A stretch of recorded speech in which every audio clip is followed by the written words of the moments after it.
الاخبار media کے معزز ناظرین، مادر علمی دارالعلوم دیوبند کے تمام منسلکین اور وہاں کے فیض یافتگان کی یادوں کا مرکز، قدیم ترین عمارتوں میں سے ایک باب الظاہر کی عمارت کے متعلق ادارے کی انتظامیہ نے منہدم کرنے کا فیصلہ کیا ہے۔ مکمل تفصیل آپ کو بتائیں گے، اس سے پہلے چند اور اہم خبریں سنیے۔ اتر پردیش کے گونڈا میں 15 اگست کے موقع پر طالبات کو برقع پہنا کر ڈانس کرانے کے معاملے میں انتظامیہ نے سخت کارروائی کی ہے۔ کھوڑارے تھانہ علاقے کے اوسائی بزرگ میں واقع نالج بیم اکیڈمی کو 17 اگست کو سیل کر دیا گیا ہے۔ تحقیقات میں چونکا دینے والی بات سامنے آئی کہ یہ اسکول بغیر کسی منظوری یا تسلیم شدگی کے غیر قانونی طور پر چلایا جا رہا تھا۔ تاہم تنازع بڑھنے کے بعد اسکول انتظامیہ نے معذرت کرتے ہوئے اسے محض ایک ڈرامہ قرار دیا تھا۔ اب معاملہ صرف متنازع پروگرام تک محدود نہیں رہا، بلکہ بغیر منظوری اسکول چلانے کا معاملہ بھی سامنے آ گیا ہے۔ انتظامیہ کی جانب سے مزید قانونی کارروائی کی جا رہی ہے۔ وہیں ناظرین، ایک اور بڑی خبر سامنے آئی۔ حیدرآباد یوتھ کریج کے بانی HYC سلمان خان نے جمعہ 14 اگست کو مبینہ طور پر خودکشی کی کوشش کی۔ تنظیم کا دعویٰ ہے کہ پولیس کی جانب سے درج ایک مقدمے کے سلسلے میں مبینہ ہراسانی سے پریشان ہو کر سلمان خان یہ انتہائی اقدام اٹھانے والے تھے۔ HYC نے فیس بک پر سلمان خان کی ہاسپٹل میں زیر علاج ہونے کی ویڈیو شیئر کرتے ہوئے کہا کہ پولیس اور حکومت کی مبینہ ہراسانی کے باعث انہوں نے خودکشی کی کوشش کی۔ یہ واقعہ مہدی پٹنم پولیس کی جانب سے سلمان خان کے خلاف مقدمہ درج کیے جانے کے چند گھنٹوں بعد پیش آیا۔ سلمان خان BRS کے رہنما بھی ہیں۔ پولیس نے گوشہ محل کے رکن اسمبلی ملعون راجہ سنگھ کے قابل اعتراض پوسٹر شیئر کرنے کے الزام میں ان کے خلاف کارروائی کی ہے۔ مقدمہ منگل ہاٹ کے رہنے والے وی لکشمن کی شکایت پر درج کیا گیا۔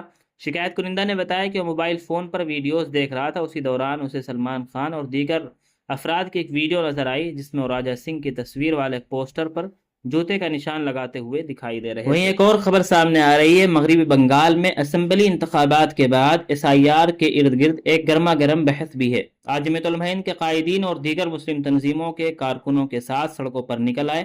مغربی بنگال میں جمعیت علماء ہند کے صدر صدیق اللہ چودھری نے کہا کہ بنگال میں لاکھوں مسلم ووٹروں کے نام SIR کے ذریعے ووٹر لسٹ سے نکالے گئے ہیں۔ اب لوگ ووٹر لسٹ میں نام ڈالنے کے لیے ٹریبونل کے چکر لگا رہے ہیں، لیکن کوئی سنوائی نہیں ہو رہی ہے۔ صدیق اللہ چودھری نے کہا کہ ہر ضلع میں ٹریبونل آفس کھولا جائے اور تنازعات کو مقررہ وقت میں حل کیا جائے۔ اگر الیکشن کمیشن یہ مطالبہ نہیں مانتا ہے تو بنگال کے لوگ خاموش نہیں رہیں گے۔ کانگریس لیڈر ادھیر رنجن چودھری نے اس معاملے پر سپریم کورٹ سے رجوع کیا ہے۔ ادھیر رنجن کی اپیل کے بعد سپریم کورٹ نے الیکشن کمیشن کو تفصیلی جواب داخل کرنے کی ہدایت کی ہے۔ عدالت نے الیکشن کمیشن سے تفصیل طلب کی ہے کہ ٹریبونل نے اب تک کتنے کیسز نمٹائے ہیں اور اس نے اس عمل کو تیز کرنے کے لیے کیا اقدامات کیے ہیں۔ ادھیر رنجن چودھری نے کہا کہ سپریم کورٹ کی مداخلت کے بعد انہیں انصاف کی امید ہے۔ اب آتے ہیں ناظرین اپنے دارالعلوم دیوبند کی اصل خبر کی طرف۔ مسلسل بارش سے دارالعلوم دیوبند کی تاریخی عمارت کو خطرہ، باب الظاہر کا ایک حصہ گر گیا، 1-2 دن میں منہدم کرنے کا فیصلہ۔ دارالعلوم دیوبند کے ہاسٹل آفس کی جانب سے باب الظاہر کی عمارت کے حوالے سے ایک اہم اعلان جاری کیا گیا ہے۔ اعلان میں کہا گیا ہے کہ مسلسل بارش کے باعث عمارت کی حالت خستہ ہو گئی ہے اور چھت کا ایک حصہ گر چکا ہے۔ مزید کسی حادثے کے خدشے کے پیش نظر انتظامیہ نے اس عمارت کو منہدم کرنے کا فیصلہ کیا ہے۔ نوٹس میں کہا گیا ہے کہ اگر کوئی طالب علم اس عمارت میں رہائش پذیر ہے تو وہ فوراً اپنا کمرہ خالی کر دے۔ جن کمروں پر تالے لگے ہوئے ہیں ان کے تالے کھول کر سامان نکالنے کی بھی ہدایت دی گئی ہے۔ انتظامیہ کے مطابق عمارت کو 1-2 دن کے اندر منہدم کیا جائے گا تاکہ مسلسل بارش کے باعث کسی بڑے حادثے کا خطرہ نہ رہے۔ باب الظاہر دارالعلوم دیوبند کی تاریخی عمارتوں میں شمار ہوتی ہے۔ دستیاب تاریخی حوالوں کے مطابق یہ عمارت دارالعلوم کے دور اہتمام میں تعمیر ہوئی تھی اور اس میں متعدد کمرے اور بڑی درسگاہیں شامل تھیں، یعنی ایک تاریخی عمارت جس سے برسوں کی تعلیمی یادیں جڑی ہیں اب خستہ حالی اور حفاظتی خدشات کے باعث منہدم کیے جانے کے مرحلے میں پہنچ گئی ہے۔ پیارے ناظرین، آج کی چند اہم خبریں ان تمام خبروں سے متعلق نیز دارالعلوم دیوبند کے باب الظاہر کے انہدام کے جو انتظامیہ نے فیصلہ کیا ہے اس کے متعلق آپ کی کیا رائے ہے کمنٹ باکس میں ضرور لکھیں۔